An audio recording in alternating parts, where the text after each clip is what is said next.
He escogido este pasaje porque la verdad que es uno de mis favoritos, unos que justo los versículos antes, los que preceden a este pasaje que acaba de leer Ángel, nos traen mucha esperanza.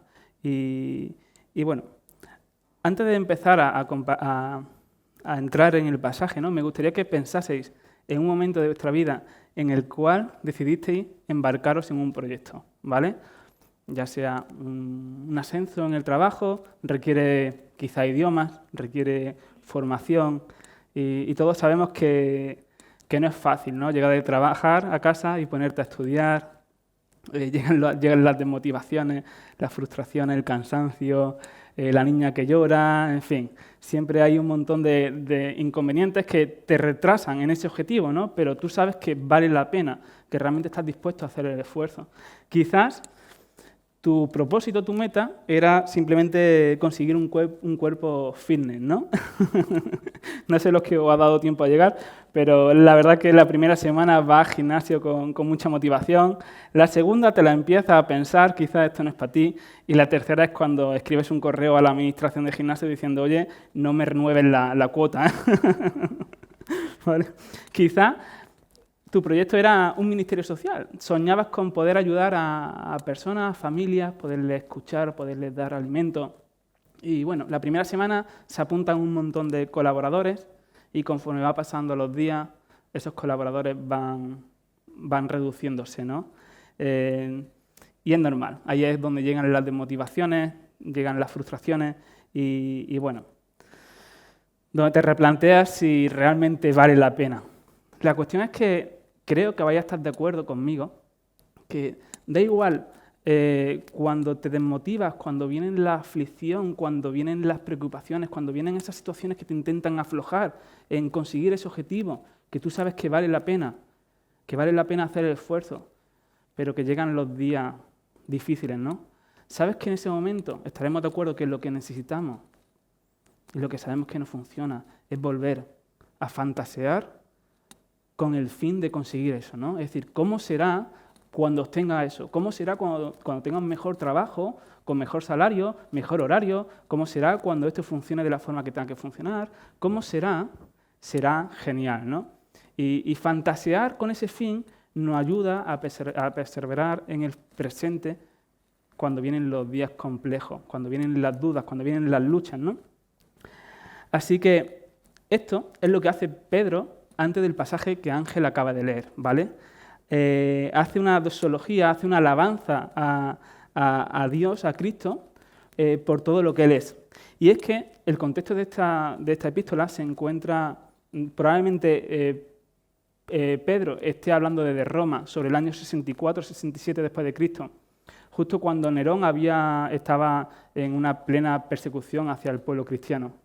Realmente lo estaban pasando mal. Y Pedro habla a los expatriados, a los que estaban por diferentes zonas, lo que hoy viene siendo la actual Turquía, ¿no? Estaban sufriendo, estaban experimentando la aflicción, y aquí Pedro les recuerda algo importante. ¿Y por qué le tiene que recordar algo importante? Porque se estarían preguntando muchos por qué. ¿Por qué Dios permite esto en mi vida? ¿Por qué Dios permite realmente esta aflicción? ¿Por qué permite que no tenga trabajo? ¿Por qué permite, si hemos decidido seguirle, que nos estén matando? ¿Por qué permite que mi mujer muera, que mi hijo muera? Habría muchos por qué, ¿no? Y probablemente hoy también nosotros tengamos muchos por qué. ¿Por qué debo pagar impuestos cuando apenas puedo llegar a fin de mes? ¿Por qué no llega la pareja que tanto anhelo? Sí, Señor, he decidido hacer tu voluntad, ¿no? ¿Por qué? Y es que en estos pasajes, Pedro lo que busca, lo que intenta antes de la lectura que ha leído Ángel, ¿vale? Lo que no lo vamos a leer, pero lo que hace es reflejar quién es Cristo, es mostrar quién es Él, mostrar que Él fue el que proveyó de todo anteriormente, que es el que provee de todo actual y el que proveerá de todo en el futuro. Muestra que nos ha dado una vida nueva, muestra la identidad que nos ha dado en Él y muestra también esos beneficios presentes y futuros que solamente encontramos en la persona de de Jesús, ¿no? Así que lo que intenta hacer Pedro en estos pasajes es decir, oye, mirad quién es vuestro Dios. Aunque la estáis pasando mal, mirad quién es vuestro Dios, porque sigue siendo fiel. Así que el cristiano, en medio de la aflicción, cuando le quitan el dinero, cuando le quitan el tiempo, cuando le quitan, no sé, la salud, cuando le quitan cualquier tipo de cosa que en este mundo puedes sufrir, un montón de pérdidas, ¿no? De cualquier índole. El cristiano puede recordar todo aquello que no puede perder. Y es todos los beneficios que encontramos en la persona de Jesús, por Él, ¿no? Porque todas esas cosas no están basadas en una sociedad corrupta, en una sociedad egoísta, sino que está basada sobre la persona que decidió amar hasta el infinito. No solamente eso, sino que porque Él venció realmente la muerte en un hecho histórico irreversible, es decir, esto no puede cambiar, puesto que Él vive, la esperanza también vive, ¿vale? Y esto es lo que debemos de recordar constantemente. Esto es lo que Pedro intentaba recordar a estos lectores y le dice, puesto que esto es una realidad, puesto que tenemos un futuro glorioso con Cristo, podéis vivir de esta forma, de la que empieza a hablar en el versículo 13, ¿no? Y ¿me podéis pasar el...? Así no voy yo, un momentito. Gracias, perdona. Gracias, Leo. Muchas gracias.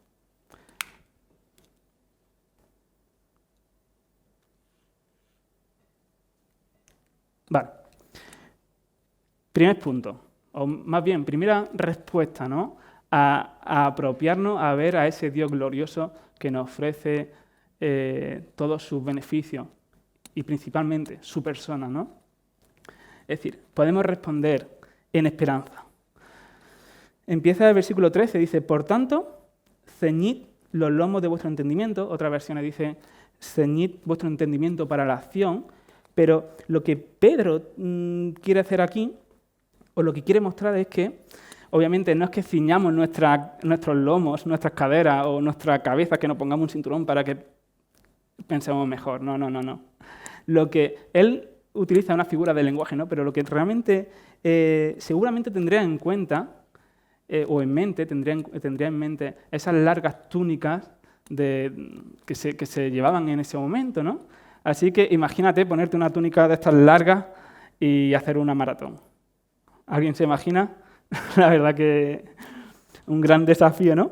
Así que probablemente Pedro tiene esto en mente. Oye, ceñid los lomos de vuestro entendimiento, ceñid vuestro entendimiento para que podamos veros bien.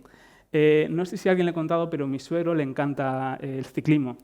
Es fanático del ciclismo, le encanta. De hecho, cuando vamos allí algunos fines de semana, los viernes lo observo y veo cómo come bien, cena bien, algo ligero para que el día siguiente esté bien, duerme las horas de sueño que necesita dormir, prepara todos los aparatos que necesita para medir la velocidad, medir la latencia, la cadencia del pedaleo, un sinfín de cosas que me pierdo, pero lo veo allí, cómo todo lo prepara, y hay algo que cuando vuelve siempre me sorprende, y es el pantalón y la camiseta, el traje, el vestido que se ponen los ciclistas, no sé cómo se dice, pero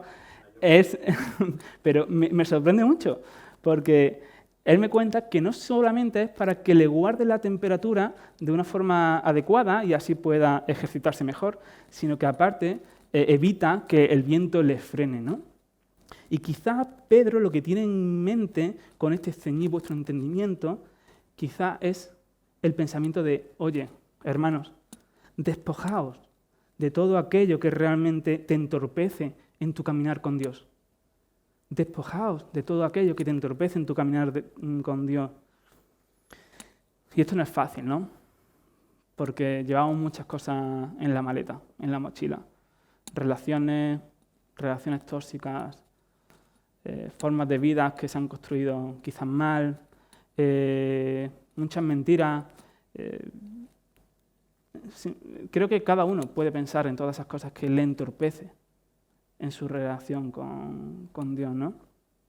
Pero Jesús en Mateo nos vuelve a hacer la invitación que no solamente necesitamos aceptar la primera vez que lo conocemos, sino cada día de nuestra vida, ¿no? Y es la de ir a Él cuando estamos cansados. Él dice, venid a mí todos los que estéis cansados y yo haré descansar, ¿no? Así que esta invitación necesitamos aceptarla cada día. Necesitamos despojarnos, necesitamos que Cristo nos quite todas esas cosas que nos retrasan en nuestro andar con Él. Y es que en medio de la persecución, como estos lectores, en medio de la aflicción, en medio de muchos por qué, Pedro intenta evitar que ellos entren en pánico, que entren en distracciones. Porque, ¿sabéis qué? Cuando nos encontramos en medio de lucha, en medio de tentaciones, en medio de frustraciones, en medio de tantos por qué, es fácil. Al diablo le encanta susurrarnos sus mentiras. Sus mentiras tipo, ¿de verdad crees que Dios te ama? ¿De verdad crees que Dios no te ha abandonado? Y es que la Biblia nos dice que Él es el padre de mentiras, ¿no? El diablo. Así que cuando caminamos con ropas largas, caminamos torpes, caminamos siendo más propensos a creernos las mentiras del diablo, ¿no? Así que Pedro quiere recordarles que aún en medio de la situación en la que se encontraban y en medio de la situación en la que te encuentras, Dios sigue siendo fiel, ¿vale? Segundo imperativo que encontramos ahí, ¿vale? Ceñid los lomos de vuestro entendimiento, dice ahora, sed sobrios. ¿Qué querrá decir con sed sobrios? Y es que yo, probablemente lo que Pedro tiene en mente es, oye, ser constantes, ser perseverantes, ser firmes en lo que creéis. Recuerdo cuando en mi adolescencia, en mi grupo de amigos, 12, 13, 14 años, y bueno, yo notaba cómo había amigos que a veces me apreciaban y otras veces me desechaban. Y a mí aquello me dolía, ¿no? Hasta que llegué a entender que lo que ocurría era que consumían drogas. Y entendí por qué esos desequilibrios mentales, ¿no? Así que Pablo en Efesios 5:18 nos habla sobre cómo debemos de caminar en Cristo, ¿no? Y sabéis, más bien recordáis lo que dice, ¿no? Que seáis llenos del Espíritu, no llenos de otras sustancias. El vino, da igual.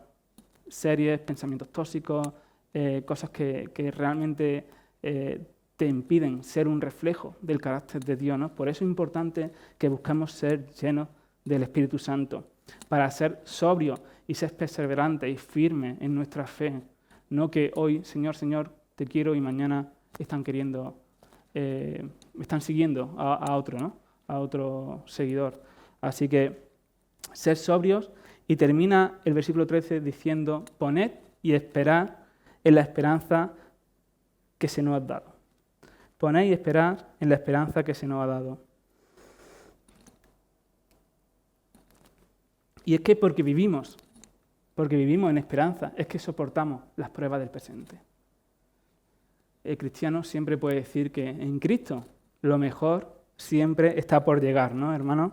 En Cristo lo mejor siempre está por llegar. Continúa el versículo diciendo, y esperar por completo en la gracia que se os traerá cuando Cristo sea manifestado, ¿no? Cuando Cristo vuelva. Debemos de esperar, nuestros ojos deben estar ahí esperando ese momento glorioso, ¿no? Que nos llena de fuerza, de gozo, de pasión. No sé si conocéis a un misionero, John Patton, está muerto, ¿vale? Era escocés en el 1824 en Escocia y a la edad de 30 años decidió que tenía una carga muy grande por traducir la Biblia al idioma de unos caníbales que vivían en el norte en una pequeña isla en el norte de Australia, en el 1800 y pico, ¿vale? Así que a esa edad él se embarcó, se casó y al poco de llegar tuvieron un niño y al cabo de un año su mujer y su niño murieron por las fiebres tropicales. Después de esto, John se enfrentó a un montón de ataques por parte de los caníbales.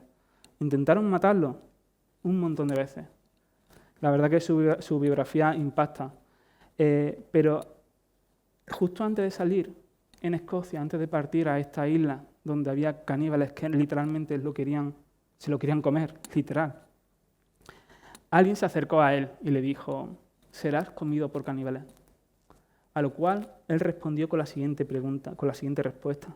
Dijo, le confieso que si puedo vivir o morir sirviendo y honrando al Señor Jesús, no me importará si me comen los caníbales o los gusanos. En el gran día de la resurrección, mi cuerpo se levantará tan justo como el suyo, a la semejanza de nuestro Redentor resucitado. Y es que para el cristiano lo mejor siempre está por llegar. Esperad por completo en la gracia que se os traerá cuando Cristo sea manifestado. En medio de la adversidad, nuestros ojos tienen que estar puestos en la persona de nuestro Señor. En estar con la persona, con la única persona que realmente puede llenarnos, por estar con esa persona por toda la eternidad. Sería una respuesta, ¿no?, a la esperanza. También vemos una respuesta de santidad y por eso Jorge esta mañana bien nos ha introducido a esa santidad tan deseada que debe ser para el cristiano, ¿no? Y Pedro nos está diciendo aquí, en este pasaje que dice, como hijos obedientes, no os conforméis a los deseos que antes teníais, estando en vuestra ignorancia, sino así como aquel que os llamó es santo, sed también vosotros santos en toda vuestra manera de vivir, porque escrito está, sed santo, porque yo soy santo. Pedro nos está diciendo aquí que no viviesen en esa santidad. Lo que Pedro le intenta recordar a estos lectores es que la santidad es una identidad del creyente. La santidad es una identidad del creyente. Y me gustaría en esta mañana que nos hiciésemos una pregunta muy personal, ¿no? Si realmente anhelas la santidad, debe de afectar tu vida cotidiana, debe de afectar en la forma en la que tratas, en la forma en la que hablas, en la forma en la que te expresas. Así que la pregunta sería, ¿podemos ver esto en nuestra vida? ¿Podemos ver cómo afecta nuestro deseo de santidad en nuestra vida? Personalmente soy retado, ¿no?, cuando leo este pasaje. Soy retado porque me hace preguntarme, oye Rubén, ¿anhelas la santidad? Porque Cristo sí la anhela en tu vida. Porque Cristo sí la anhela en la tuya, ¿no? Pedro podría tener en mente cuando está citando este pasaje, ¿no?, en Levítico, donde encontramos ese pasaje que dice, porque yo soy el Señor vuestro Dios, por tanto, consagraos y sed santos, porque yo soy santo.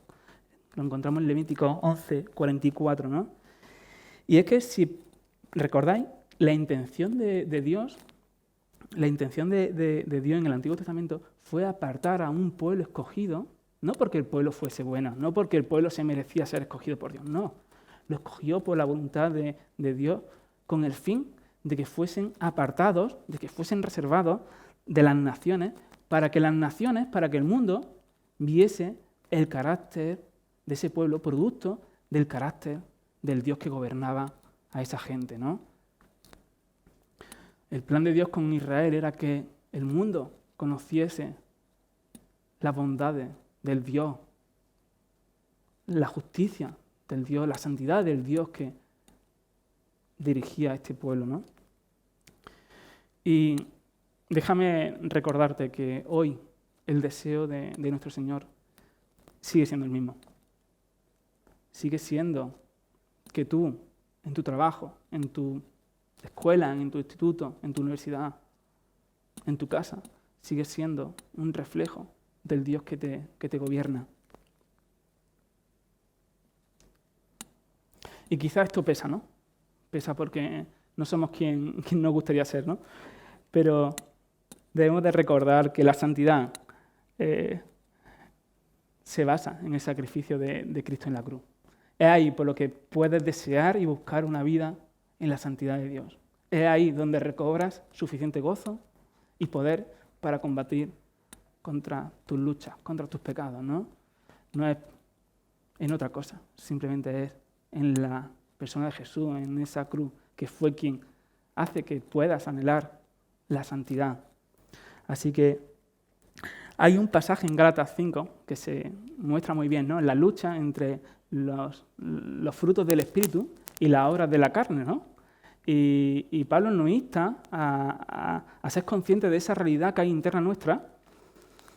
Y hay un par de pasajes en ese texto, en el versículo 16 y 26, que se muestra muy bien cómo Pablo les dice, oye, debéis de andar en Él y por el Espíritu, para combatir esta lucha, ¿no? Para que realmente se haga esa obra preciosa de santificación en tu vida y que sea un reflejo de los frutos del Espíritu que abunden, ¿no? En tu ser. Y me hacía pensar, ¿qué quiere decir en Él y por Él? Indiscutiblemente muestra cercanía, muestra, no sé, me imagino andar de la mano de nuestro Señor, ¿no? Necesito andar de la mano para realmente combatir esa guerra que se combate dentro nuestra, ¿no? Y es que cuando andamos cerca de la gente, empezamos a encontrar valor en lo que esa gente desea, ¿no? Y si andamos cerca de nuestro Señor, empezará a nacer en nosotros un deseo de santidad, porque es lo que realmente anhela nuestro Dios. Los que me conocéis ahora sabéis que no soy súper forofo del fútbol, soy simpatizante del Real Madrid, pero hubo un momento que lo fui. ¿Y sabéis por qué? Porque en mi casa se celebraban los goles del Real Madrid. Y se celebraban las Champions cuando Barcelona todavía tenía solamente una. En mi casa se celebraban las Champions del Real Madrid con locura. Y yo nací en ese contexto y al final me encantaba, era forofo del Real Madrid. Lo que ocurrió, pobrecito, dice Leo, creo, te he escuchado. La cuestión está que con el paso del tiempo fui perdiendo esa pasión. ¿Sabéis por qué? Porque llegó una edad que me fui de casa a estudiar fuera, dejé de compartir esos momentos con mi padre, y dejé de ver cómo celebraba esos goles, ¿no? Así que fui perdiendo esa pasión por el Real Madrid. A la cual me hace pensar, padre y madre, tenemos que ser conscientes de que la mejor manera de que nuestro hijo desee vivir una vida para el Señor en santidad es que nosotros compartamos esa afición con nuestro hijo. La mejor manera que nuestro hijo desee vivir una vida entregada al Señor y anhelando la santidad es que nosotros compartamos con Él ese anhelo. Y algunos dirán, bueno, Rubén, ¿por qué la santidad si, bueno, yo creo en nuestro Señor, pero mi vida está bien? No sé, quizás está siendo un poco drástico, ¿no? Todos lo sabéis, ¿no? No sé si los que nos estáis viendo por online y no me conocéis, Lidia y yo hemos sido padres hace poco, hace tan poco como menos de 2 meses. Y justo esta última semana hemos estado visitando a la familia entre Granada, Córdoba, y la frase que me escuchaba era la de ¿la puedo tomar en brazos? Y claro, a nosotros nos gusta, ¿no? que la gente la tome en brazos porque la niña se va sociabilizando y tal. Pero imaginaros, la abuela, la tía, la prima, la sobrina, la niña allí entre medias y los padres allí un poco a lo lejos. Y ¿sabéis lo que hace una niña o un niño, un bebé, ¿no? De 1 mes cuando pasa un rato, ¿no? Ya lo podéis imaginar. Llorar. Acaba llorando. Y bueno, imaginaros, en ese momento tan emocional donde los tíos, los primos, la familia está viendo por primera vez a la nueva parte de la familia, todos quieren, déjamela a mí que yo la calmo.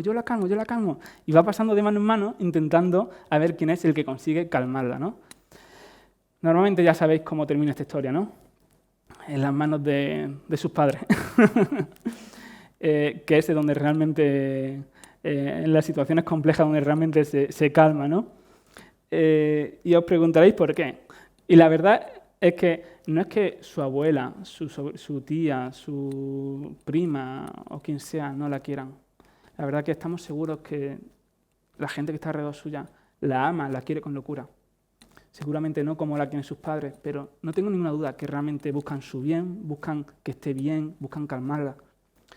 ¿Sabéis la diferencia? Es que su padre y su madre duermen con ella, le dan de comer, están las 24 horas con su bebé. Entonces, bueno, mi hija sufre de cólicos lactantes y hay un momento que cuando le da, da igual quién la coja, da igual si es el padre, si es la madre, si es la tía, si es la prima, da igual si es el biberón, llora. Y sus padres han descubierto que solamente hay una forma en la que su hija se tranquiliza. Es una postura y hasta ahora esa es la que funciona, ¿no? Y sé que la ilustración es corta, pero realmente tenemos que pensar que amar sin el conocimiento real no puede ayudar a la persona de una manera completa. Amar sin el conocimiento real no puedes amar a la persona de una forma completa. ¿Qué quiero decir con esto? Que la gente te va a decir cómo tienes que vivir. Yo estoy seguro que tus padres, tus tíos, tus amigos íntimos te dicen qué tienes que hacer, cómo tienes que vivir. Y seguramente hayan personas que te quieran y te están diciendo lo mejor que ellos creen. Pero déjame recordarte algo. La gente que tiene alrededor no es el Dios que te creó. No es el Padre que te rescató. No es el Padre que te dio una vida nueva. Por eso, solamente Él sabe lo que necesita. En otras palabras, Dios te dice, hijo, esta es la mejor forma en la que puedes vivir. Porque te conozco, porque sé lo que sufres cuando nadie te ve. Escoger la santidad es escoger a Cristo, ¿no? Y sí, seamos conscientes, anhelar la santidad, vivir una vida bajo el señorío de nuestro Dios, muchas veces duele, es costoso. Pero Dios sabe qué es la forma en la que va a conseguir ese crecimiento, esa madurez. Hay una frase que dice que todo padre se deleita con los primeros intentos que hace su bebé para caminar. Todo padre se deleita en los primeros intentos de su bebé para caminar. Pero ningún padre se sentiría satisfecho con nada menos que un caminar libre, firme y valiente de su hijo adulto. Cuando le doy el biberón a mi hija, hay veces que pienso, ay, que se queda así. Está tan bonita, come con tantas ganas, con tanto entusiasmo. Ojalá se quedase así, pero no. No estaría contento si mi hija se quedase en ese estado. Porque quiero que sea grande, adulta, libre, independiente de sus padres, ¿no? Dios se alegra cuando nos acercamos a Él por primera vez y le decimos que necesitamos ayuda, que entre en nuestra vida. Pero Dios no te quiere dejar así. Dios quiere hacerte crecer, hacerte madurar. Y para ello quiere darte el deseo de esa santidad, ¿no? Hemos visto una respuesta a la esperanza, una respuesta a la santidad, una respuesta de santidad y una respuesta temerosa en el último bloque, que dice del 17 al 19, si invocáis por Padre a aquel que sin acepción de persona juzga según la obra de cada uno, conducíos en temor todo el tiempo de vuestra peregrinación, de vuestra vida, pues ya sabéis que fuisteis rescatados de vuestra vana manera de vivir, la cual recibisteis de vuestros padres, no con cosas corruptibles como oro o plata, sino con la sangre preciosa de Cristo, como de un cordero sin mancha y sin contaminación. Una respuesta temerosa. Y dice el versículo 17 que si invocamos, si llamamos por Padre a aquel que va a juzgar a todo el mundo con equidad, con justicia, debemos de caminar, debemos de vivir en el temor, ¿no? Dice, en temor todo el tiempo de vuestra peregrinación, de vuestra vida. Y para el creyente sabemos que no está diciendo que debamos de vivir con miedo, puesto que sabemos que en ese juicio, en ese momento en el que Jesús juzgará a todo el mundo, Él será nuestro propio abogado, ¿no? Así que podemos estar tranquilos. Y Pedro, la idea de Pedro no es decir, vive con miedo a ese Dios que te dice, haz de esta forma lo que tienes que hacer. No, lo que Pedro está intentando mostrar es, oye, debes de buscar someter tus voluntades a la voluntad de Dios. Debes de buscar someter tus decisiones, tus planes, tus cosas, a la voluntad de Dios. ¿Sabéis por qué? Porque debes de entender que Él es el que te conoce. Él es el que tiene un carácter santo, que tiene un carácter justo. Y solamente cuando vivas conforme a su voluntad, realmente podrás experimentar la libertad, ¿no? Podrás experimentar una vida plena. Entonces la pregunta sería, ¿en quién mejor que en nuestro Creador? ¿En quién mejor que nuestro Creador busca la respuesta de nuestras vidas, Y no solamente porque Él pueda coger como Dios y decir, vive de esta forma, sino porque Él fue el que realmente nos cautivó, el que realmente nos rescató, el que realmente hizo la mayor obra de amor por nosotros.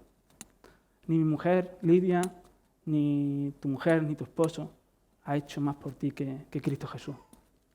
Así que dice el versículo 18, pues ya sabéis que fuisteis rescatados de vuestra vana manera de vivir.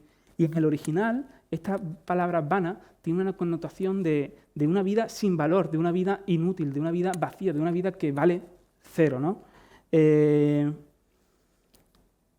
Pedro probablemente tendría en mente a esos judíos esparcidos por toda la Turquía, que estaban acostumbrados a tener que cumplir con leyes, a hacer sus rituales, a cumplir con lo externo. Pero ¿sabéis qué? Eso les dejaba vacío. Quizás habría también algún gentil que se convirtió al cristianismo y que estaba por allí con ellos. La cuestión es que fuesen judíos, fuesen gentiles, fuesen quienes fuesen, Dios los había rescatado de una vida inútil, de una vida que valía cero. Y estaban pasando aflicción, ¿no? Pero valía la pena, porque la había rescatado de algo mucho peor, de una eternidad vacía, dolía, sufriendo, de un sinsentido, ¿no? Y mi pregunta en esta mañana, en este apartado es, ¿de qué tipo de vida has sido rescatado? ¿De qué tipo de vida tú has sido rescatada? ¿De qué tipo de vida he sido yo rescatado? Y si realmente nos estás viendo y no conoces a este Dios o no has experimentado realmente quién es Él, déjame recordarte que Él quiere que te acerques, como escuchábamos en Mateo, ¿no? En humildad, cansado y pidiendo ayuda, diciendo, Señor, necesito que si estás realmente ahí, necesito que hagas algo en mí, porque esta vida me deja roto, me deja vacío, me deja insatisfecho, ¿no? Y es que solamente puedes apreciar a donde Cristo nos ha llevado cuando somos conscientes del lugar donde estábamos. Solamente podemos apreciar a dónde Cristo nos ha llevado cuando somos conscientes de dónde estábamos. Recordad el pueblo de Israel 40 años por el desierto. 40 años tuvo que estar Dios trabajando con el corazón del pueblo de Israel para que fuesen conscientes de quién era Dios, aquel que los sacó de la esclavitud de Egipto. Dice Agustín de Hipona, ¿no? Una frase. Nos has creado para ti, Señor. Nuestros corazones están inquietos hasta que encuentran el reposo en ti. Y esto sabemos que es una realidad, ¿no? Hay veces que la vivimos y otras veces que no. Pero sabemos que es una realidad. Solamente nuestro corazón se encuentra quieto, en reposo, en descanso, cuando nos encontramos con nuestro Señor, ¿no? Cuando recordamos quién es Él y Él viene a apropiar nuestra vida.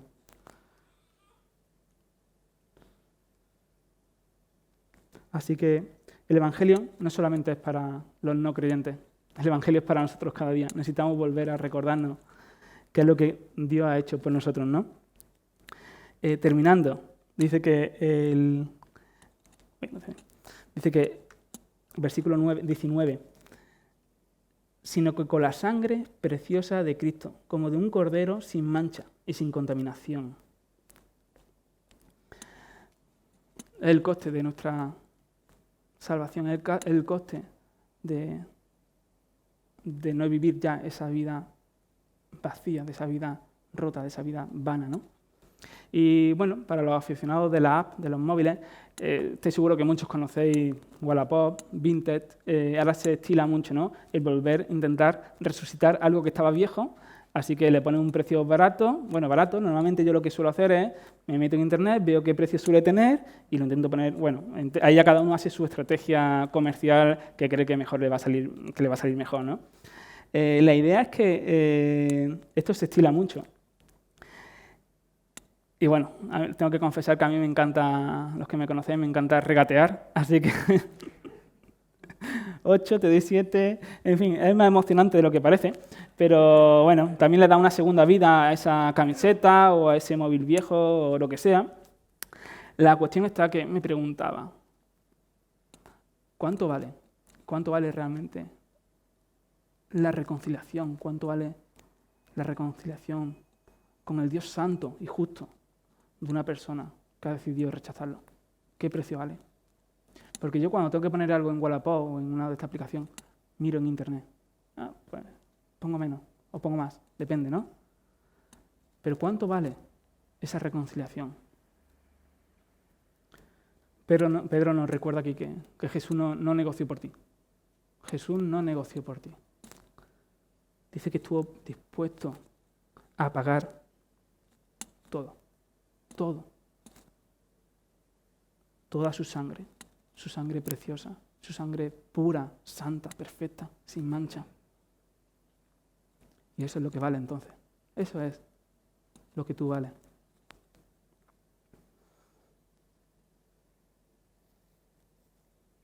(20:21)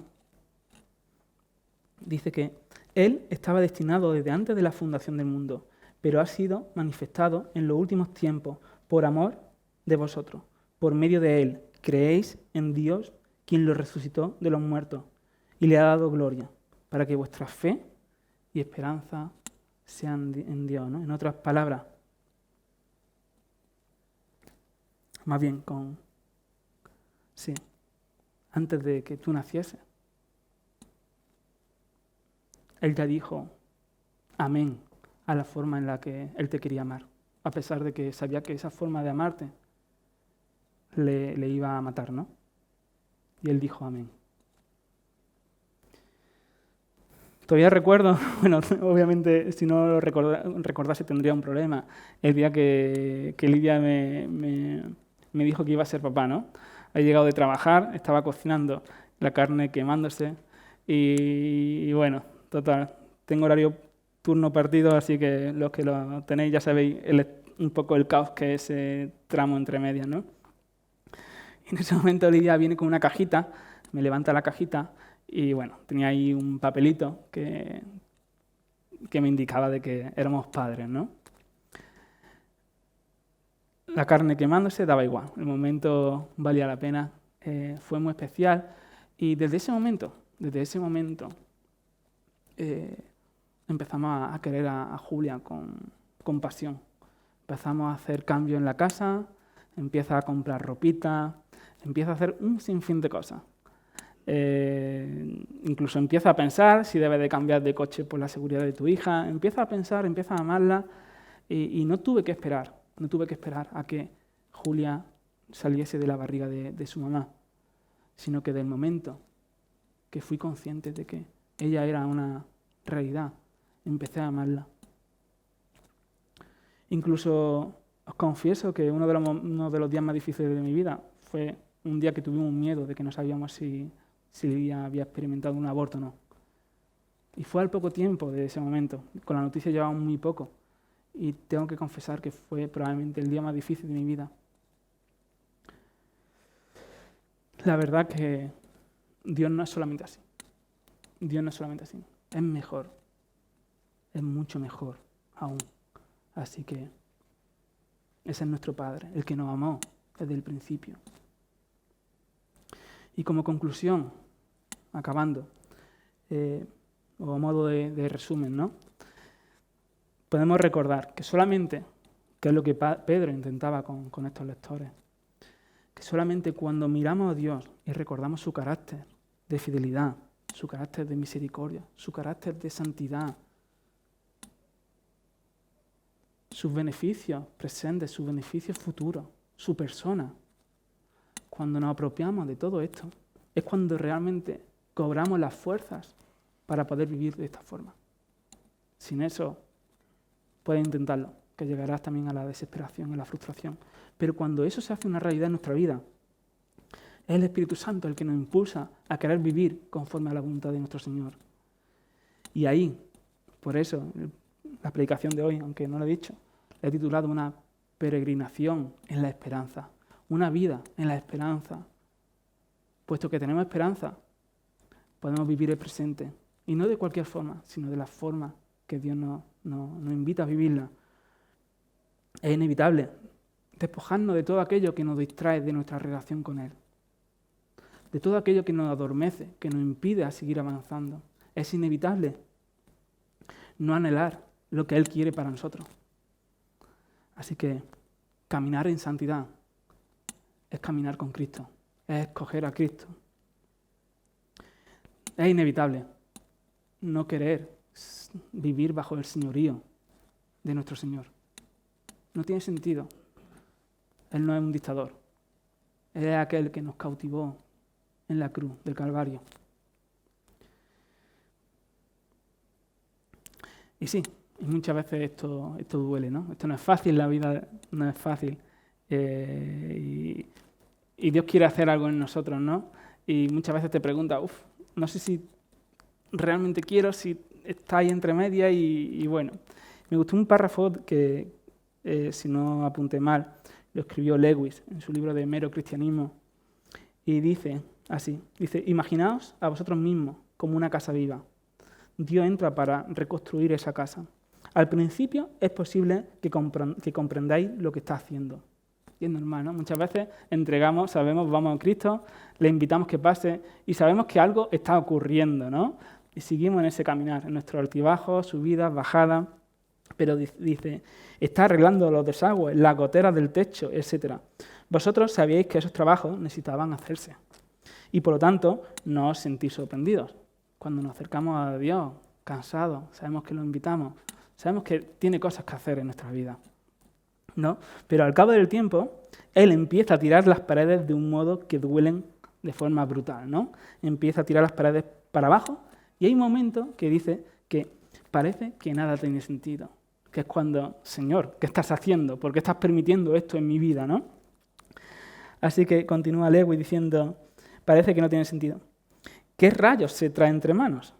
La explicación es que Dios está construyendo una casa muy diferente a todo aquello que tú pensabas. Está poniendo una nueva ala por acá, está poniendo un suelo nuevo, está levantando muros, está trazando jardines. Y vosotros pensabais, ¿no? Yo pensaba que Dios quería hacer un pequeño chalet con mi vida, ¿no? Pero la realidad es que Dios está construyendo un palacio en tu vida. ¿Por qué? Porque Él ha decidido vivir ahí contigo, ¿vale? Así que hay veces que nos puede costar, podemos no comprender y podemos preguntarnos, oye, ¿tiene sentido realmente someternos a este Dios?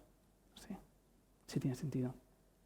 Es donde realmente encontramos la plenitud, donde encontramos consuelo, donde encontramos perdón, donde encontramos reconciliación, donde podemos amar a los demás, aunque no nos respondan como nos gustaría. Tiene sentido querer crecer en nuestra fe, querer crecer en nuestra relación con nuestro Señor, ¿no? Así que me dejáis, termino orando. Y Señor, te doy muchas gracias por tu palabra, porque tú nos confrontas a través de ella, nos retas, también nos muestra tu amor, tu compasión, tu misericordia, tu justicia, tu santidad. Y queremos decirte que gracias. Gracias por no rendirte con nosotros, por cumplir tus promesas de que acabarás aquella obra que empezaste en nuestro corazón. Y queremos decirte que te necesitamos, que necesitamos tu ayuda, que necesitamos que tú nos vuelvas a inclinar nuestros ojos a ti cuando te perdemos de vista. Y te alabamos y te adoramos porque eres nuestro Señor fiel y sabemos que lo va a seguir siendo. Así que esperamos, caminamos con los ojos puestos en ti y queremos que esto sea una realidad en nuestra vida, Señor. En tu santo nombre. Amén, Padre.